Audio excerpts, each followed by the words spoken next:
Hey, welcome to Butcher Bay Rejects. I'm Mark. I'm Greg. How you doing, nerds? What's up, bud? What's up? How you doing, bigger nerd? Just rocking and rolling, baby. Just rocking and rolling. Rocking and rolling, going Mach 4 with your hair on fire? Is there any other way to be? No, there is not, sir. All right. All right, we're going to kick it off with a little Pam and Tommy, episode 7, the penultimate episode called Destroyer of Worlds. Picard is back with season 2, episode 1, called The Stargazer. And because Mark's a major jerk, the Boys Diabolical came out. And when I saw it was only 13 minutes per episode, well, gosh darn it, I knew he was going to go right through that sucker. And did you? Nope. What? You did not? Really? Okay, that makes me the major a-hole because I did. How far did you get? I watched 3 episodes. Wow, good for you. When I saw 13 minutes, I went, oh, Mark will watch that in a blink of an eye. Okay, good. Excellent. And of course, we're going to cover, for some reason, the movie The Misfits on Netflix, directed by Rennie Harlan, but we'll get into that later. All right. Pam and Tommy, Destroyer of Worlds. I am Death. Destroyer of Worlds. So we finally get our Uncle Milty back, and Rand Gautier back. What'd you think? These boys in deep shit. That's, I mean, Butchie's not too happty, is he? Or Mr. No, Prano, no. He's not happy at all. And I think Milty's just kind of like, well, I'm over here, so I think I'm untouchable, but I think we're going to see a little bit something from him in the last episode. Rand obviously has been pushed to his limit. Yeah, this was all about him. Actually, he was the villain, right? I mean, everyone called him out on it. Yeah, even pretty much. His beloved ex-wife or whatever. So, she did nothing. Even Tommy called him out on it. What did Pam do to you? I may be an asshole, but what did she ever do to you? Well, that's just it. Is that, he wanted vengeance, but the thing is his vengeance kind of hit all the wrong people, right? So Tommy, sex tape, Tommy Lee sex tape. Tommy Lee don't give a shit. Okay. No, he had nothing to lose. He was a, bad boy of metal, or he's supposed to do that, as we said before. Yeah. So Pam's the victim. Pam is the one but then Pam is thrust in the spotlight because, well, her popularity's on the rise. She's on the thing. I mean, that whole Leno interview was kind of like devastating. Yeah, I wish someone did let Tommy beat up Jay Leno because, I'm on Dave Letterman's side on that whole late night wars, just FYI. So yeah, I wish he had gotten a hold of him. But I think it portrayed her as, even though you knew it bothered her, she held herself together, especially in that barbed wire press conference when what do you think of Penn? And she kind of like she just kind of went down on, nailed the reporter that I was asking and saying, you know what, we were robbed, so we're not going to talk about that. And I was like, well, okay. We didn't release that. Yeah. And speaking of barbed wire, I read an article, Lily James in Entertainment Weekly, they shot entire scenes from that movie. They like shot for shot. Well, they redid it quite a bit. I mean, when they were showing it on the screen, and I mean, yeah, I remember seeing it, but they cut it in with the original. No, but that's what she's saying. They shot so much more than we saw. She goes, entire scenes like that were just cut. But she said she had the most fun ever just doing scenes from that movie. I can imagine.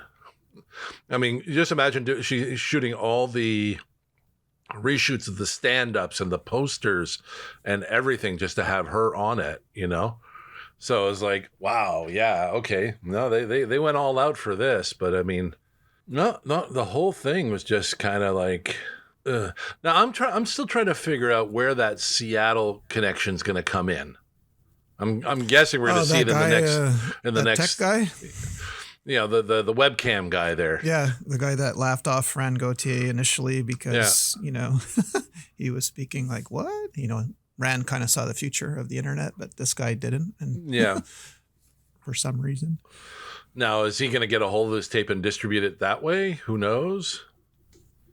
Yeah, I'm curious too about that. Where that storyline is going. Because that's kind of just sitting there, and you're just kind of like going, okay, yeah.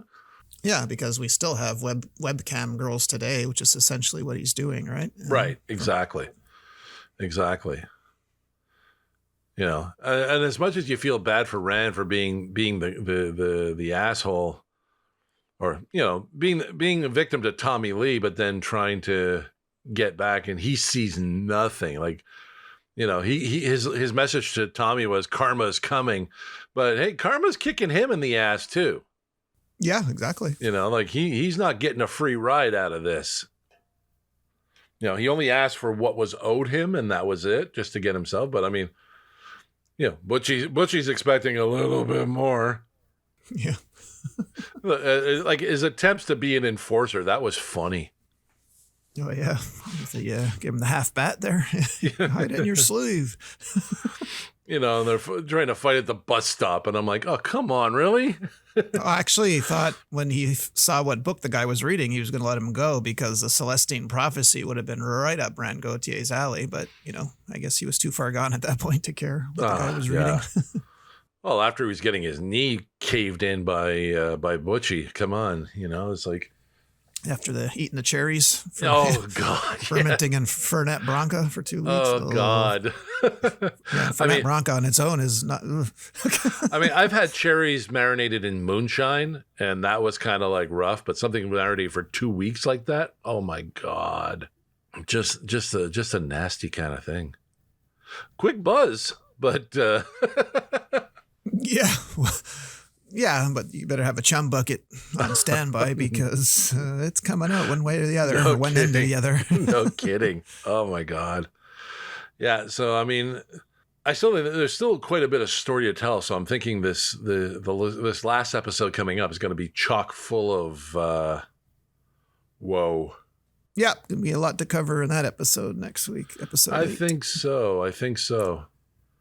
I mean, there's no continuation of this, so this is like a one-off kind of thing. No season 2, but I just read Pam is getting her own Netflix documentary based on her side of the story. So, that could be interesting. That's going to be interesting. Yeah, no doubt it was brought on by the popularity of this Hulu show. So at least we're going to get it from her own words. Yeah. How much do you think is off base? How much do you think is going to be spot on? Well, yeah, I don't think. Well, yeah, I don't think the whole Rand Gautier, Tommy Lee, meet me with $27,000 happened. No, but yeah, I mean, she'll tell her story, her version of it, and we'll see. Yeah, looking forward to seeing that. I'm Team Pam, of course. Who isn't? Yeah, if you're Canadian, you got to be okay. Yeah, that's it. Pride of Ladysmith, BC. All right, you want to move into something completely different now? Hey, let's go for it. Picard, season 2. Of course, they didn't give us a recap whatsoever. It's been almost 2 years, so I had to read a little because. Where was so-and-so? How did they end this? Like, yeah, I remember vaguely certain storylines, but then again, I had to read up again on Stargazer, which was the original, which this episode is called, but which was actually Kirk and in Picard's lore. That was one of his first ships that. Well, that commanded. I knew. I did not, because I didn't. You watched Next Gen, I'm guessing, right? Yeah, I watched Next Gen. Yeah, I didn't. And I had to read up on Guinan again. Is that how you pronounce her name? Whoopi Goldberg. Yeah, I had to read up on all that. Yeah, but, this was chock full of nostalgia. But basically, I'm calling this episode because I couldn't believe they're doing it again. This episode is titled Another Subspace Anomaly.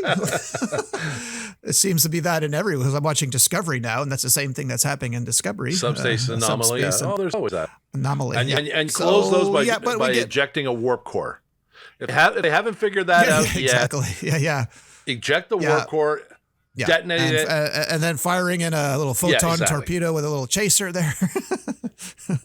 But we do have an interesting Borg person thingy happening. So calling for Picard. All of this kind of like, and of course, we knew Q was coming up, right? So we knew, and Q likes to fuck with shit, right? Yeah.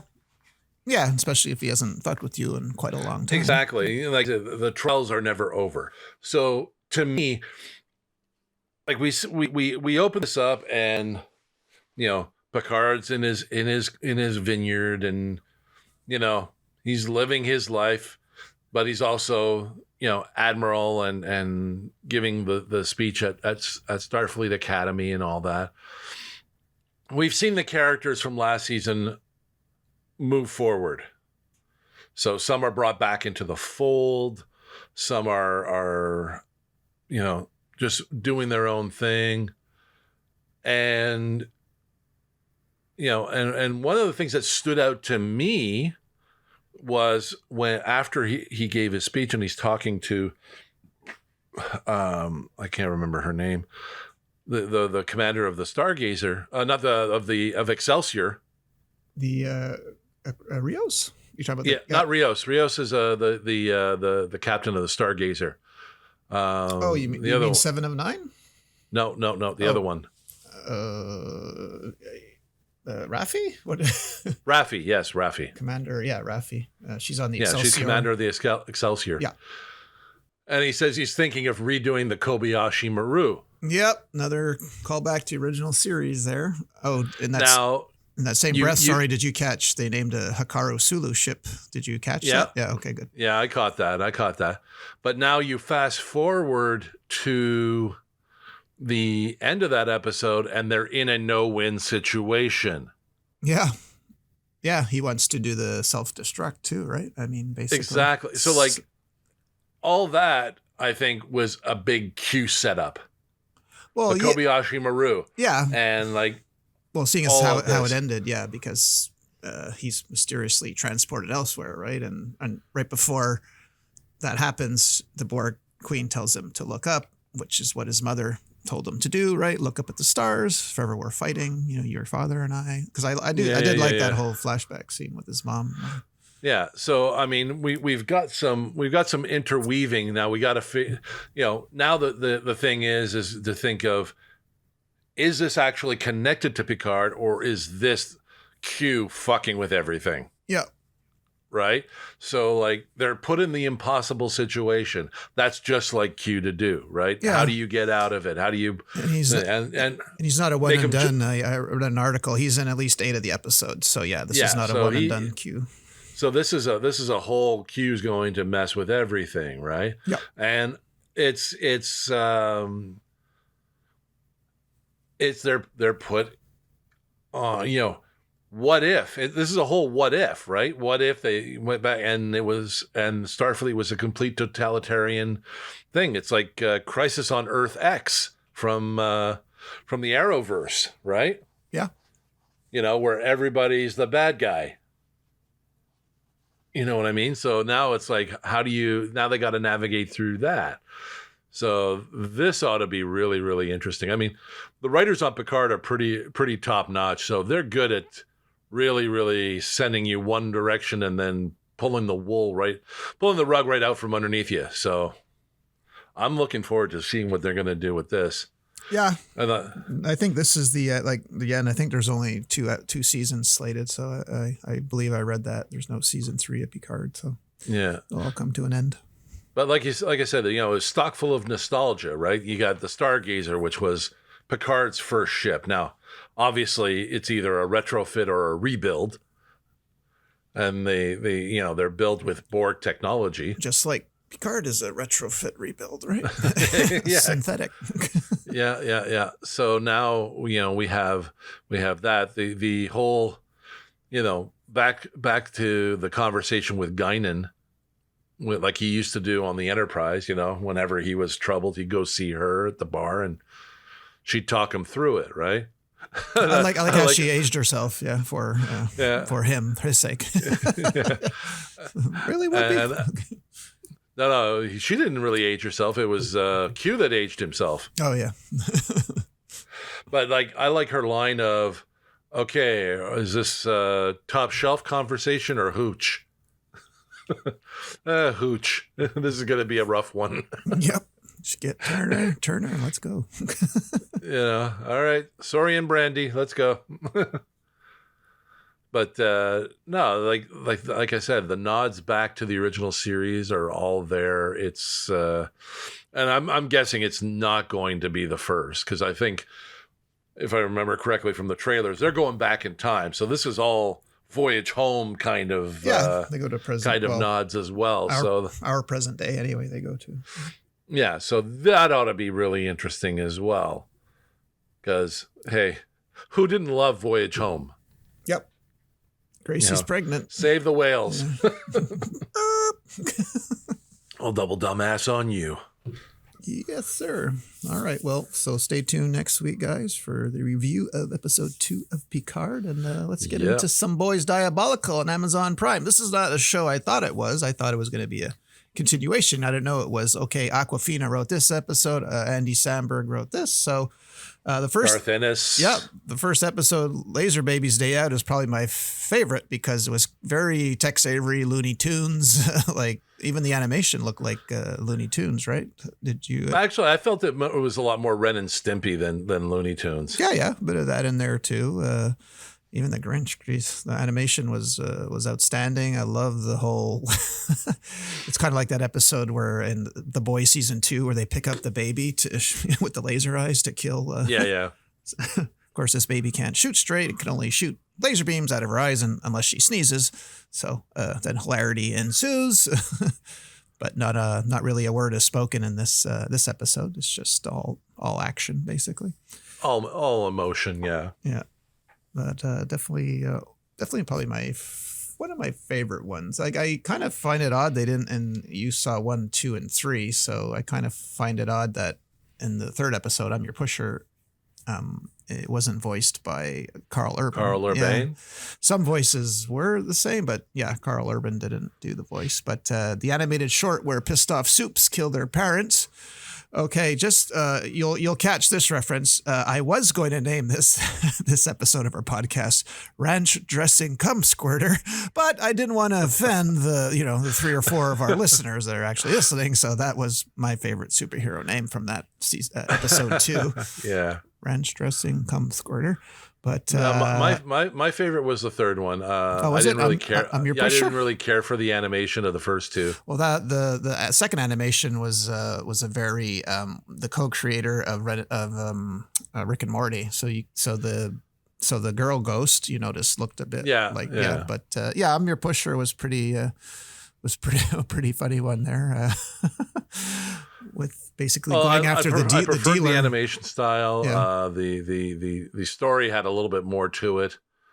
But yeah, the other 2, I was never a big fan of like the Ren and Stimpy stuff. So like for me, I was just watching it going, yeah, whatever. Well, apparently, the third episode is ripped right from the pages of the original Boys comics.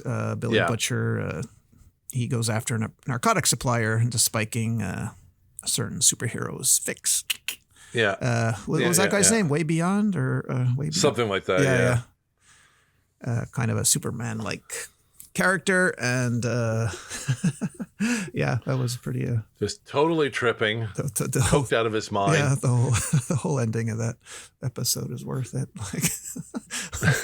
Like Mach 2, Mach 3. Oh God.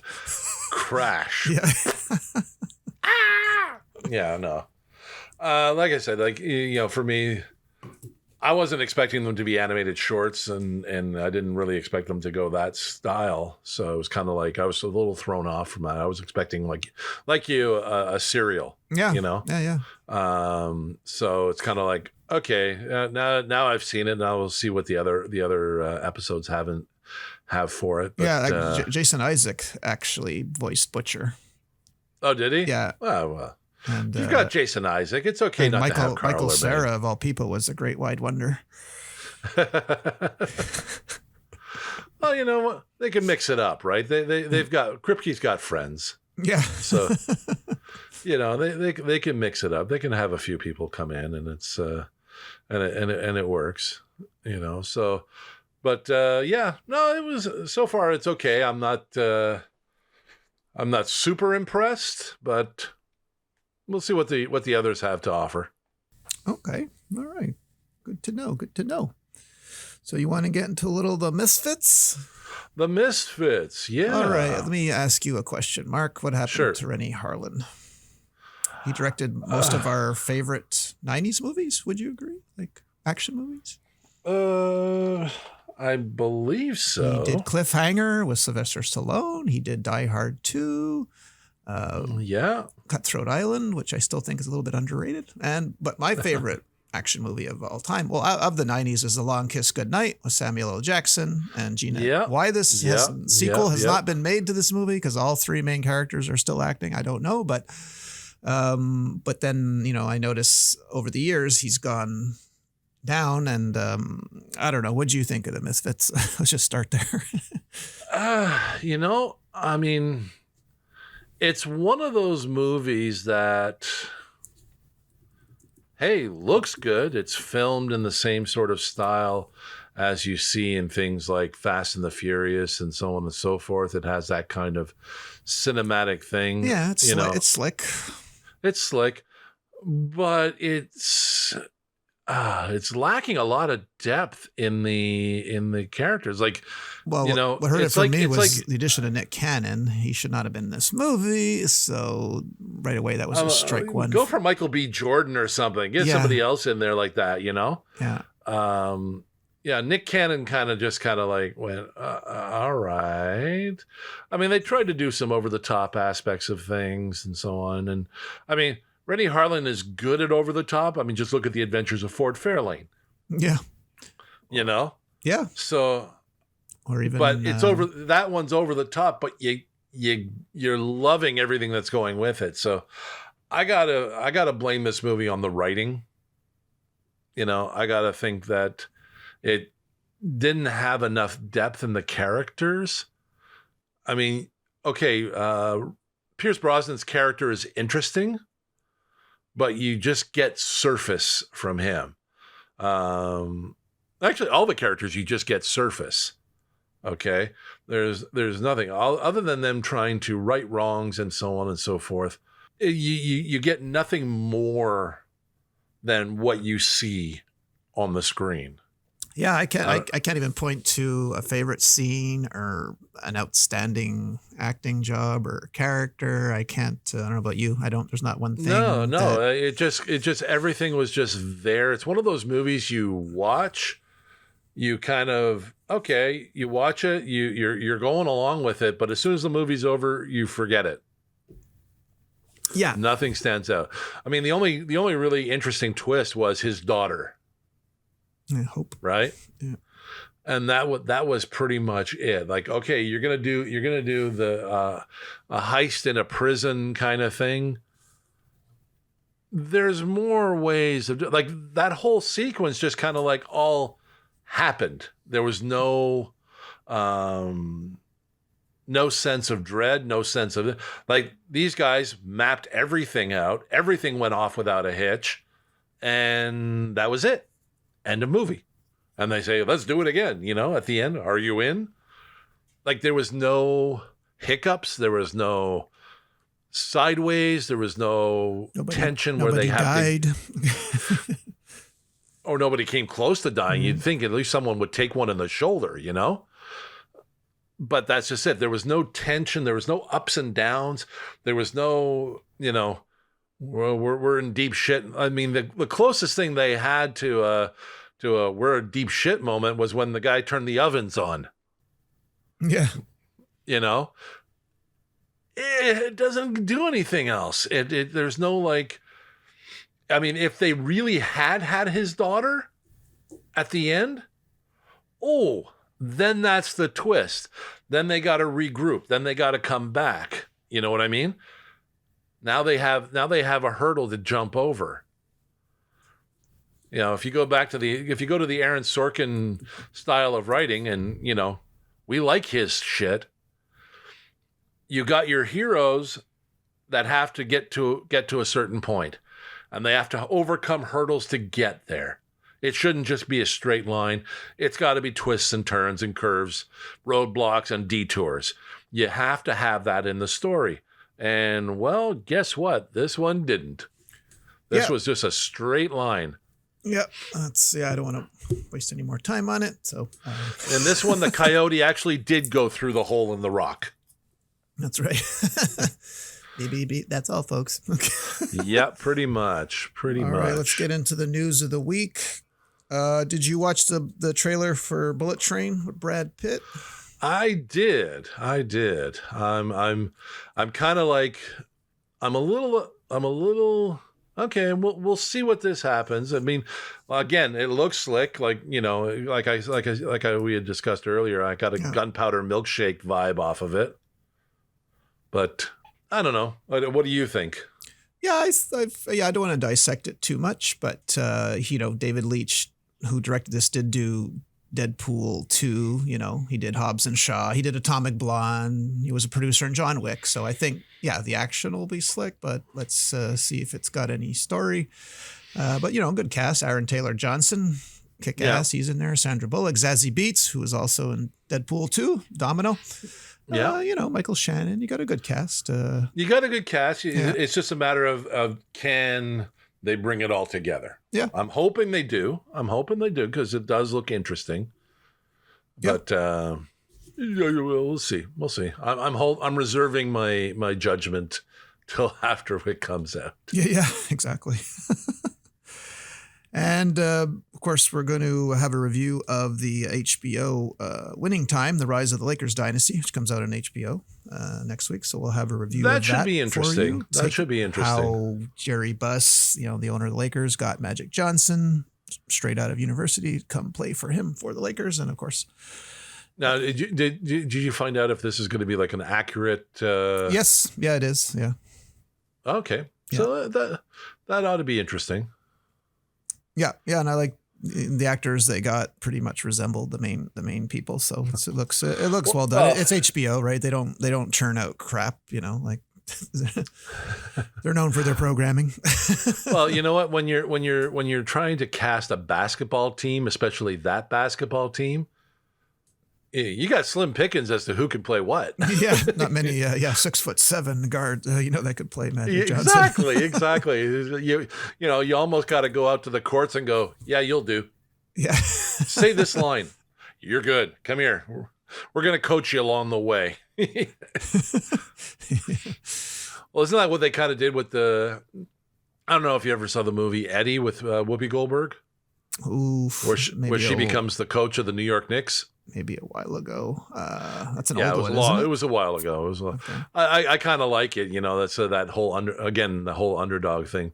But they had a bunch of players turned actors in there too. So it's like, okay, yeah, let's get these guys in there and. Yeah, but basically, we'll tell you what to say and how to say it. All right. Yeah, of course they also got a Larry Bird in there too. But Sean Patrick Small, the actor, plays Larry Bird, so this will be good because he and Magic Johnson famously hated each other. They were playing against each other at university, and then big NBA. rivalry. Oh yeah, huge. Of course, Larry Bird talked trash more than any white guy ever alive. So.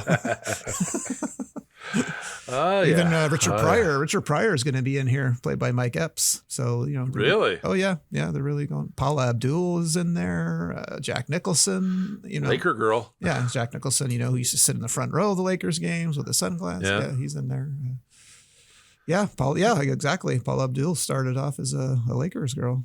They changed it from cheerleading to dancing. The owner's like, well, let's make him put them all sexy and get them dancing, not cheering. Yeah, exactly. Yeah. So I'm looking forward to this one. Put those pom-poms to use. Yeah. We did have another sad passing there. I don't know if you caught Alan Ladd Jr., probably the man responsible for Star Wars and everything else, passed away. Oh, geez. No, I didn't see Blade that Runner. Yeah. He basically greenlit Star Wars. He's the man that started it all. George Lucas would have had it without this, legendary film industry executive and producer. So, yeah, he passed away, fortunately. March 2nd. Thank you for the memory, sir. Yep. Leaves behind a huge legacy of amazing movies that we grew up on. Yeah. Well, I think we're getting to the end of the first season of Chapter 3 of Fortnite too. Yep. March 19 is the reported date of the end of the season. And of course, then we'll have hopefully not too much downtime between the next season. Let's hope not. Well, they're not changing chapters, they're just changing seasons. Yeah, exactly. We already had the big chapter change. Yeah, exactly. So I don't think they'll do too much to the island, although we keep seeing images of potential what might happen. Apparently, some people say that the ice monster is going to come back, but it's going to be the statue of the Foundation that fights him.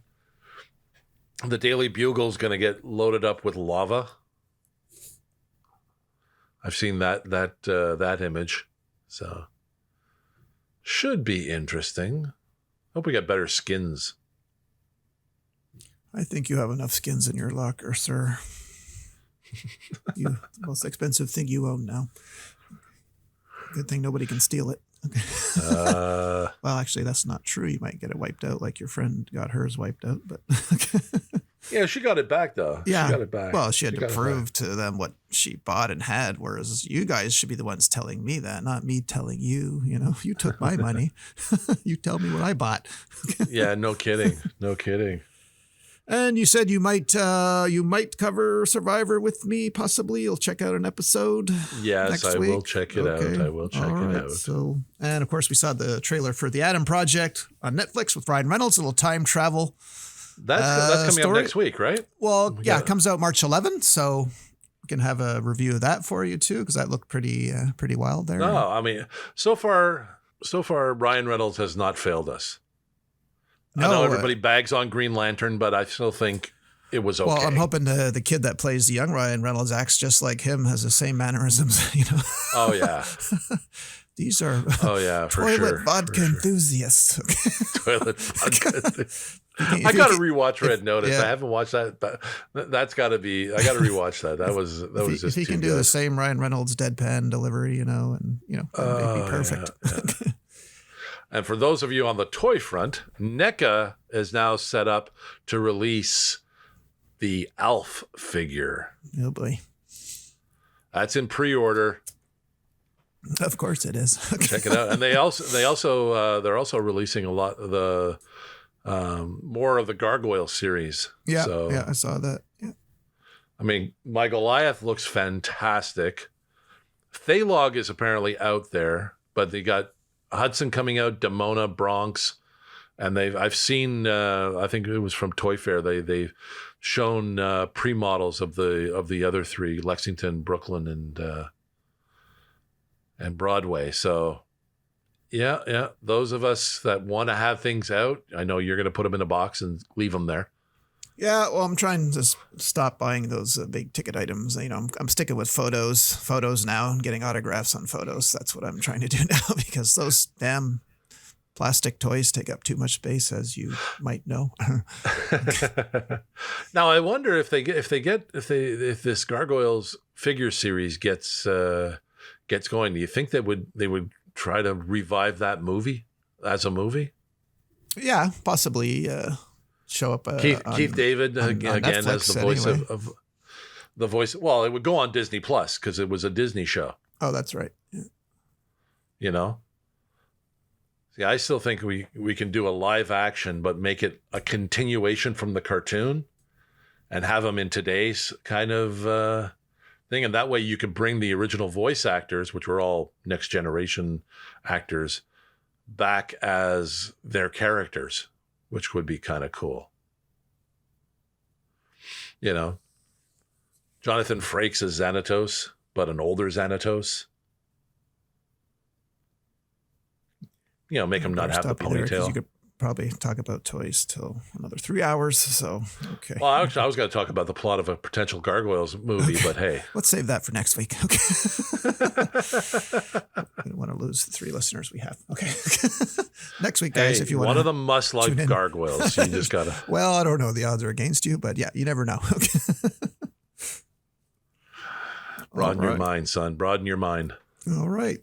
That's it for me, sir. You want to count us down? All right.